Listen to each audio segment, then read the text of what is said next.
Hello, and welcome to the Transforming Loneliness interview series. I'm Laura Parker, the creator and host of the series.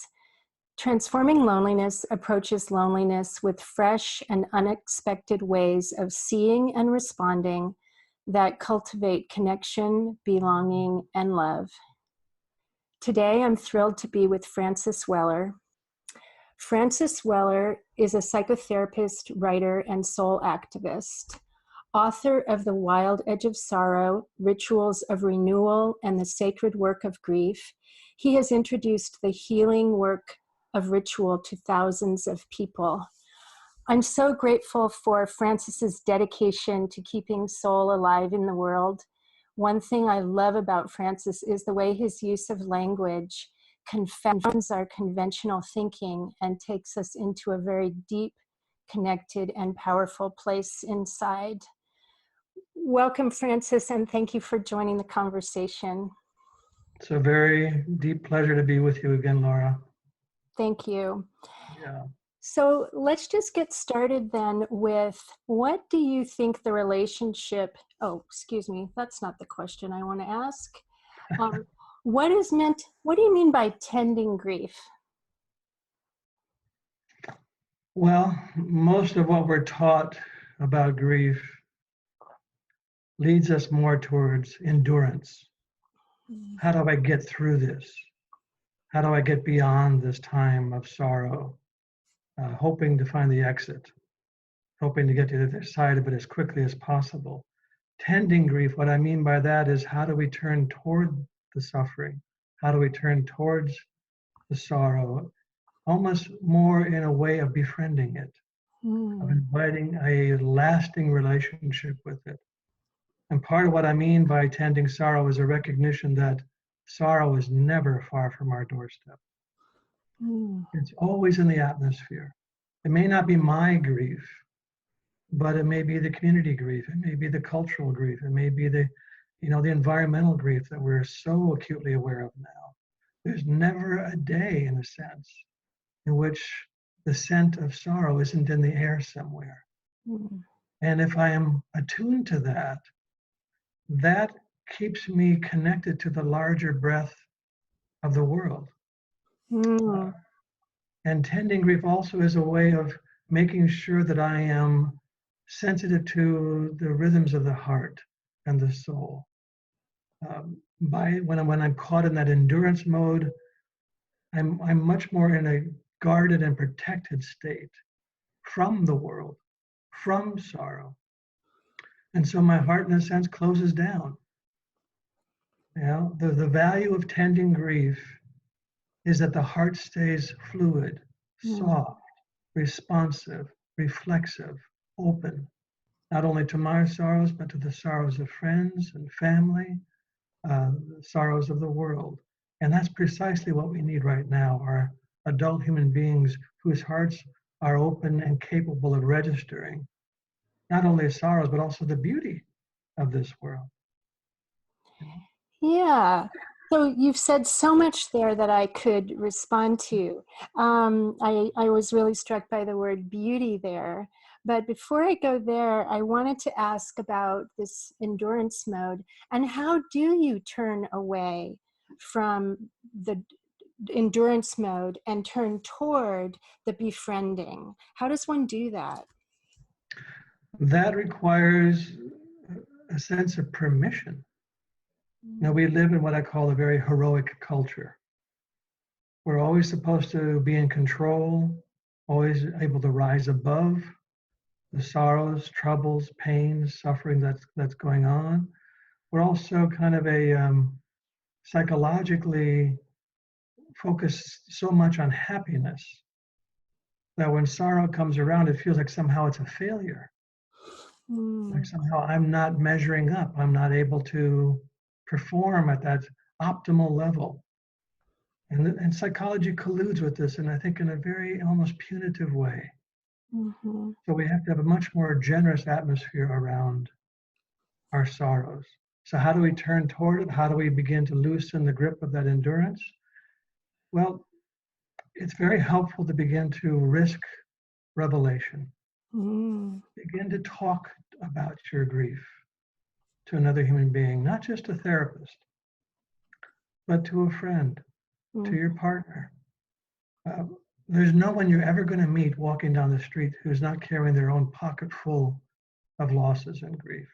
Yeah. But we're always taught to carry this kind of facade of being above it or not being touched by it. I'm in control. I've got this one. Grief takes us down. It's a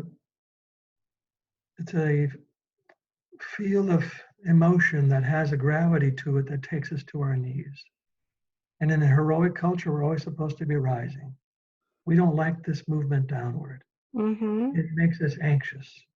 It Yes. frightens us, and it also makes us feel ashamed. So part of what we're trying to do in our work with grief is begin to see it as uh, the commons of the soul. This is something we all share. When we gather for our grief rituals, the opening circles, when people begin to name the threads of sorrow that have walked in the door with them, we can relate to them all. I might not have had yours, but I can relate to sorrow in you. And it brings us together in a very deep way. I have found that our grief, sharing grief, to be one of the most profoundly uh, healing gestures we can make with one another. Hmm. Thank you. And again, as you're talking, I'm hearing so many parallels with loneliness. For example, one of the thoughts that I just had yesterday was, why don't we talk about our loneliness with each other? It's like it's an infectious disease we have, and we don't want to admit it somehow, and yet it's so ubiquitous. It's everywhere. So Yes. there's so many parallels. Well, I think wherever loneliness is, as we've said before, sorrow is certainly, folded into its cloth. It's right there. To be lonely is to be touched by sorrow. Can you say more about how you're seeing that connection?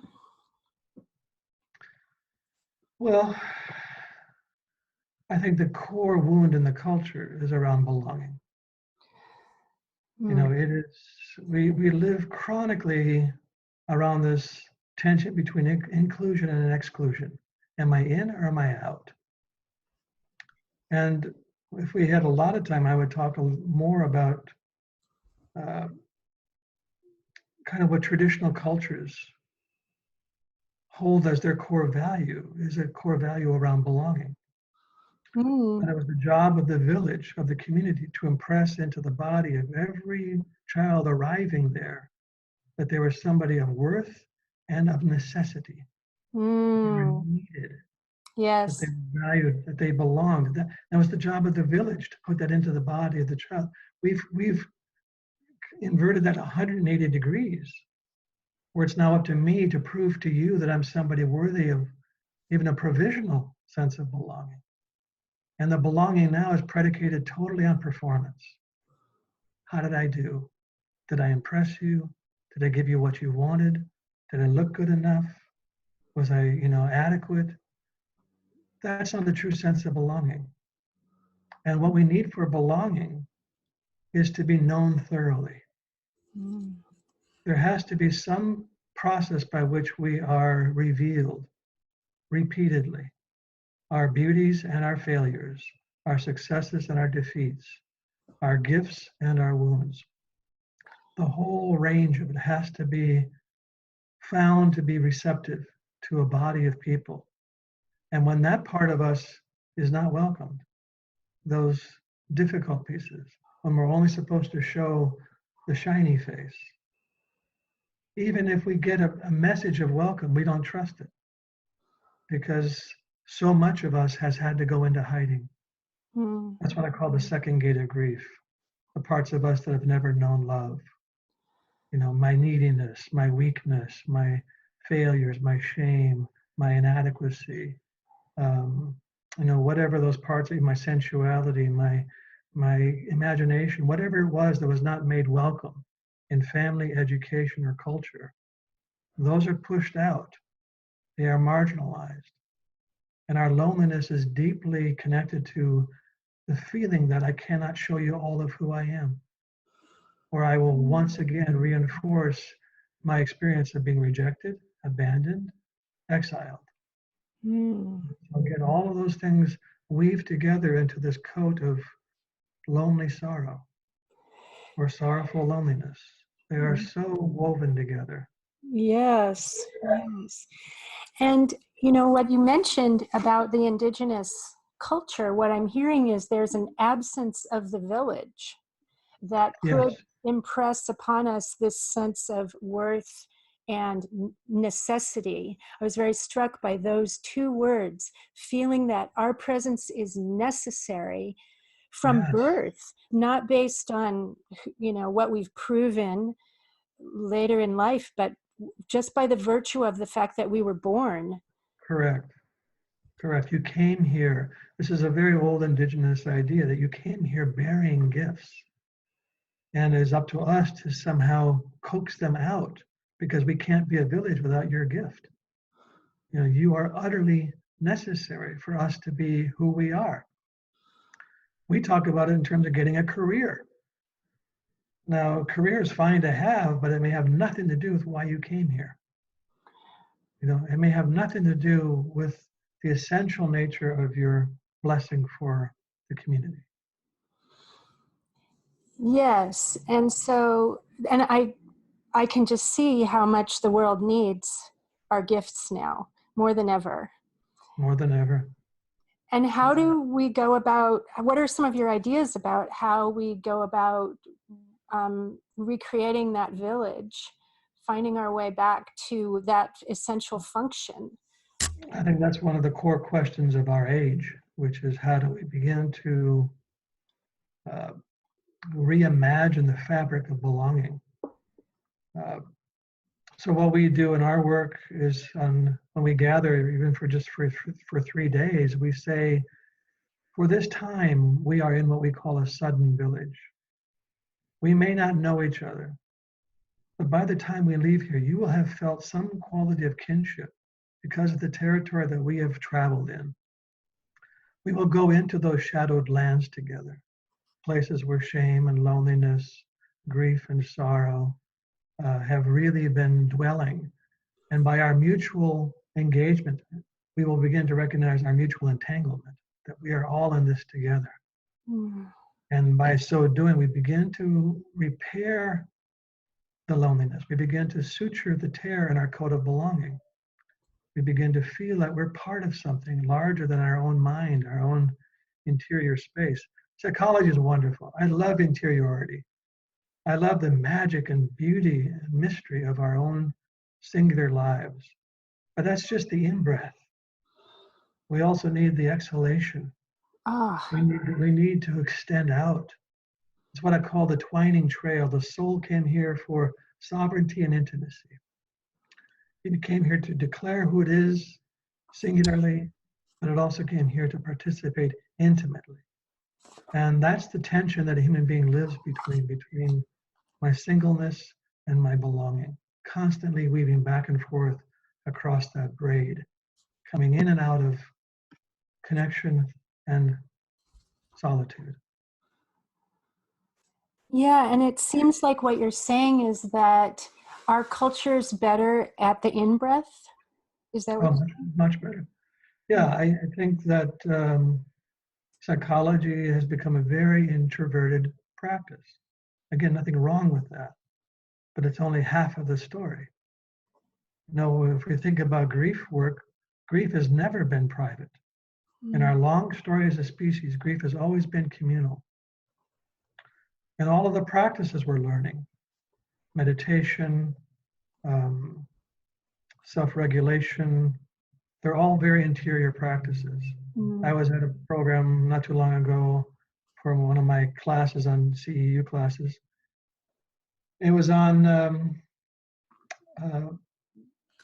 neuropsychology and learning how to regulate trauma states and so forth. And it's all very good, very necessary work. How do you get out of these trauma states and learn to regulate your nervous systems? But then I realized, well, for several 100,000 years, Ritual was the communal regulating system to deal with traumas and dysregulation. When something happened in the village, it was ritual. It was the community that helped to recalibrate and reestablish some sense of okayness, even in the midst of great loss, great sorrow. We are still being held by something large. Mm. That's the piece that's missing primarily in our psychological imagination is where does community lie? Where does the village come into our psychological well-being? Not just based on what I've done internally, but what is the overlap between the exhalation and the inhalation? Have you come across, I know you're creating community in your rituals. Are there other ways of creating community and ritual that you've come across that you might want to let our audience know about? Or is it just really rare and it's just hard to find? Well, there's other people doing work. Joanna Macy certainly has been doing grief ritual work for decades. Michael Mead. Um, there are certainly groups that are trying to re-envision this. Stephen Jenkinson, Martine Prechtel. These are all people who see the need to come back into some measure of communal response, that we cannot process our way out of this, we cannot psychologize our way out of this. My friend Malidoma Some, who I studied with, and then we taught together for quite a few years, shared out that there's a word in his village from West Africa. The word is Ilbangura. And the word means the things that knowledge cannot eat. And grief and loneliness, No, we cannot think our way out of that. no, they don't get processed by the mind. No, this is heart work. This is soul work. This is communal work. Can you share a little bit more then about how that heart work and soul work and communal work actually happens, and how does it work us in a way that our grief or our loneliness moves? Well, part of what it initially does, Laura, is that it breaks the trance of privatization. Like, this is my wound, this is my suffering, this is my sorrows. When we begin to sit in circle and you begin to hear the revelations of other people's experience, you begin to sense that this is our grief. We share a communal cup of sorrow. We share a communal bond of loneliness. And if we can begin to end the sanctioned, privatized experience and come more into a communal sense that this is ours, and it can only be responded to in some ways in a communal setting, that we can begin to free ourselves from the trap, kind of, in a sense, the solitary confinement of privatization. We privatize everything in this culture. And psychology, again, says, own your feelings. This is yours. Yeah. Well, what if it's more like William Blake said, it's more like a divine influx? Maybe it's something touching me. Maybe it's an arrival. Maybe it's a presence coming close by that I'm supposed to be a good host to, and offer generosity, kindness, warmth, and compassion to. Then we might have an entirely different response to it. Sure. Yeah. That seems like a very important function of ritual. And I can see how hard it is to break that habit of the solitary confinement. Yeah, it is, again, another part of the lasting echo chamber of that heroic model. Do it yourself. Buck up, show up, do it yourself. And that has had a lasting impact, particularly on men, but I also see it in women. Yeah. Where we are really deprived of what it is we truly need to come back into some sense of being held by something bigger than my own will and my own, self-engineered muscle. Yes. We need a bigger holding space for that. Yes, we do. You mentioned earlier, you talked about how the second gate of grief is, I can't remember exactly what you said. Can we revisit that topic of the gates of grief that actually pertain to loneliness? Or actually, maybe you might want to first say what you mean by the gates of grief. Sure. Yeah, I've felt that there are like at least 5 gates of grief. The first one is the one that we all know, which is to lose something or someone that we love. And we will all have that happen in our lifetime. We will lose parents, we'll lose siblings, we might lose a spouse, a child, we might lose a friend, we might lose a home or a marriage. We'll lose something that we love. That's the first gate. The second gate has to do with those parts of us that have never known love. Mm-hmm. I'll come back to that in a second. Okay. The third gate is the sorrows of the world. And they're circulating around us more and more potently as we go day by day through our world. The disappearance of glaciers, the species eradication, disappearance, extinction, cultures being silenced, languages disappearing. This is happening at a rapidly increasing rate. That's the third gate. The fourth gate is another part of our loneliness, which has to do with what we expected and did not receive. So some part of us, as I was mentioning the village before, Mm-hmm. some part of us is wired to expect that when we got here. Yeah.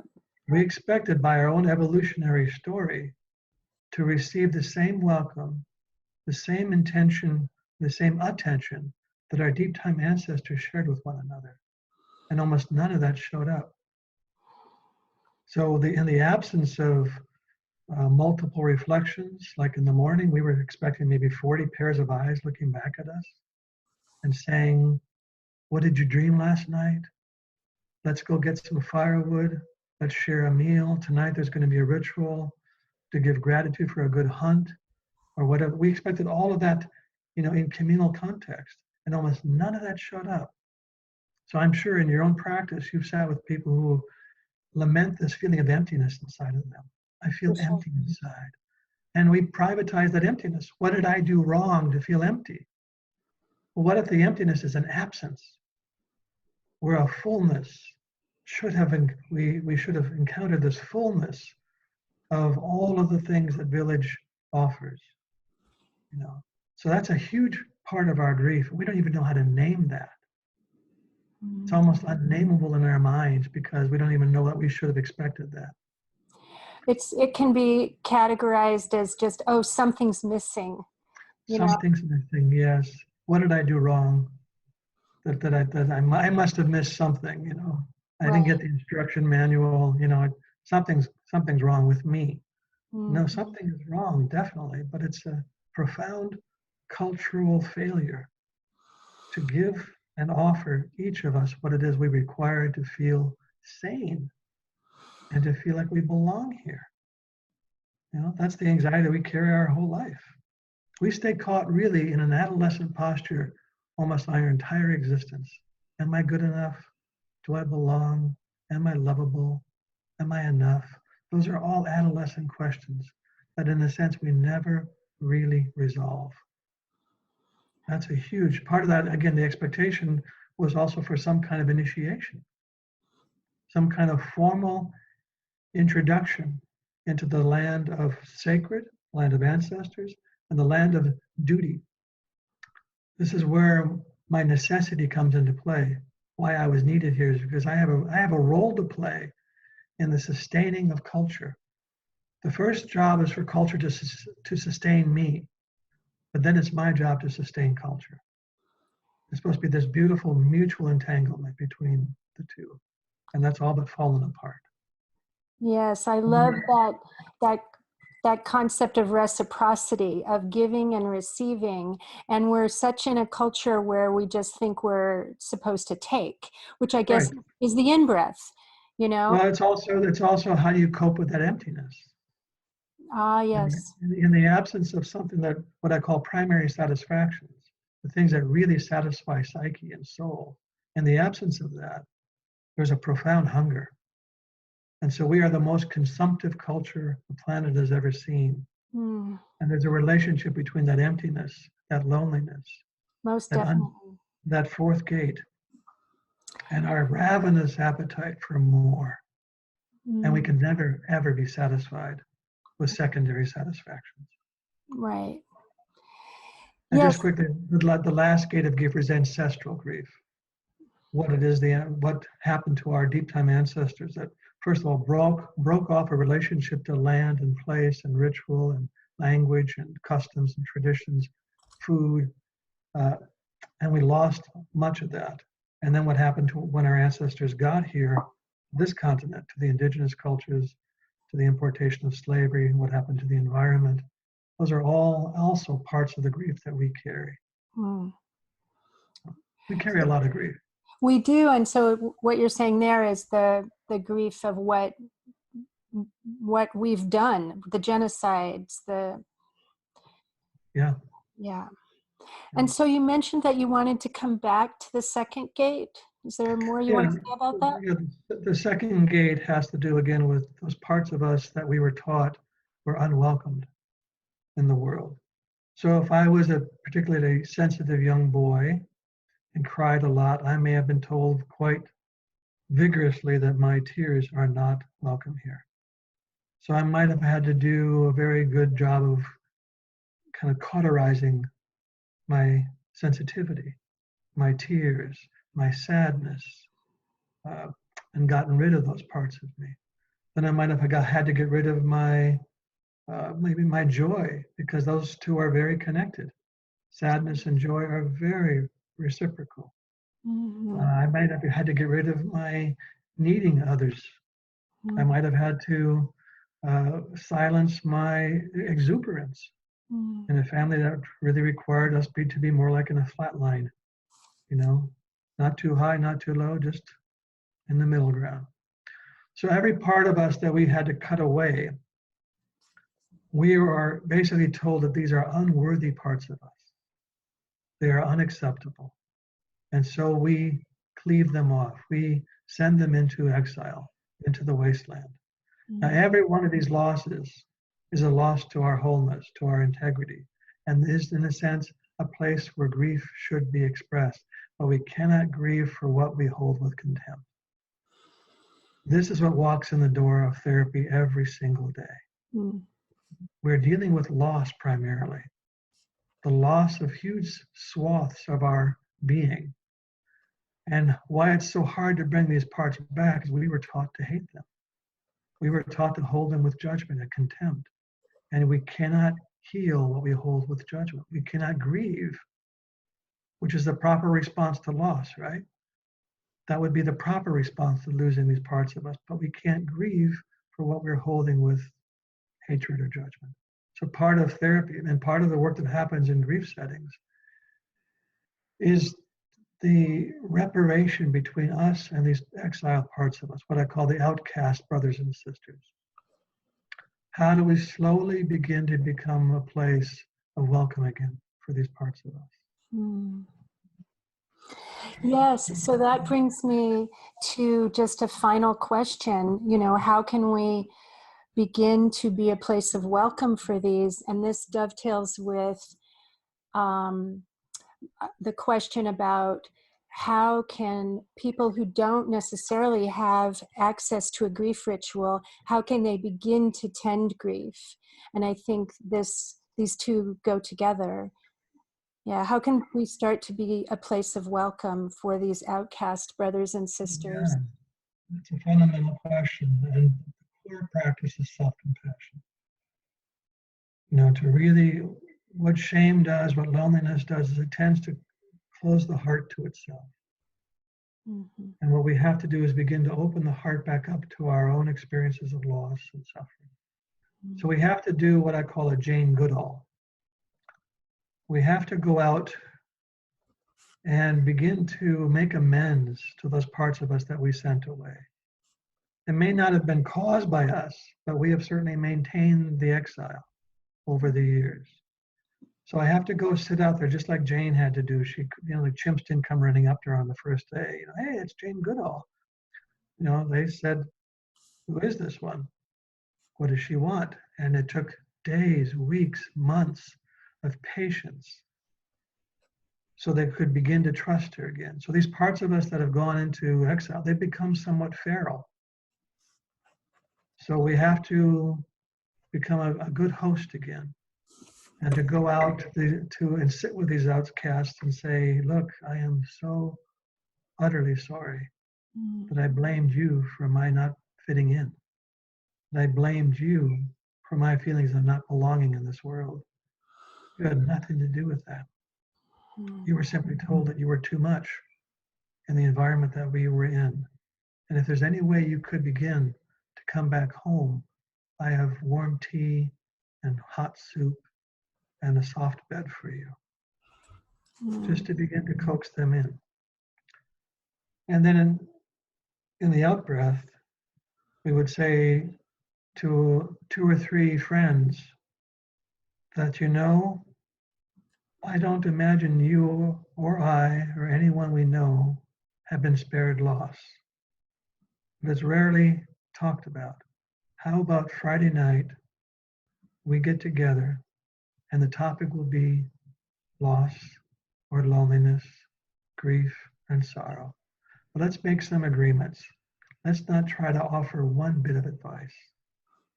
Let's not try to fix anybody's loneliness or sadness or grief. These are parts of us that don't need fixing. They need witnessing.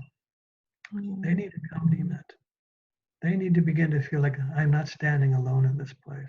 But there are actually others who share the same secret story of loneliness or sorrow. And maybe in our confiding in one another, we can come back into a felt sense that we are being held by something larger, and perhaps something with a little more elegance and a little bit more beauty, and certainly a lot more kindness than how we've been able to hold it by ourselves. Beautiful. Thank you for that. I'm very struck by the way that through that action of, you know, you use the words making amends, and I'm seeing it as a form of courtship. Yes. And being in that relationship of patience and attending, that puts our body and our mind in such a different form of relationship from the contempt you were talking about before. So I think that's the key, is to be approaching it in this other way. But I love the fact that you've mentioned a very active thing that people can do, rather than kind of make some kind of mental shift in their mind, you know? Ritual does not have to be complex. It can be very simple. You can light a candle together, you can share a poem together, and then you can begin to share your stories and deeply listen to one another. Again, without trying to fix anything, but really to become a place of hospitality to one another's loneliness, one another's sorrow. If we can do that, we can begin to mend great things. Yes, so I think this is a beautiful place for us to end. I just want to underline what you said, because I'm going to be taking these forward in my life, and I hope that some of our listeners feel inspired to do the same, which is this, what you said about sharing a poem, don't fix, provide hospitality, and deeply listen. So thank you, Francis. It was a pleasure, Laura. Thank you for doing what you're doing around this great project. You're welcome. It is my deep pleasure, and it is my way of being necessary and responding to a call that I heard. Before we end, I just wanted to ask, is there anything that you want to let our audience know about what you're doing in the world, and anything that they might be interested in knowing about? If they'd like to stay current with what I'm doing out in the world, where I'm talking or teaching or workshops, they can always go to wisdombridge.net or to my personal website, francisweller.net. Lots of things that we're doing, and they unfortunately often fill up fast, as you just mentioned before we got on the air here. But yeah, it's a great way for them to stay connected. Wonderful. And thank you so much for the wonderful work that you're doing in the world.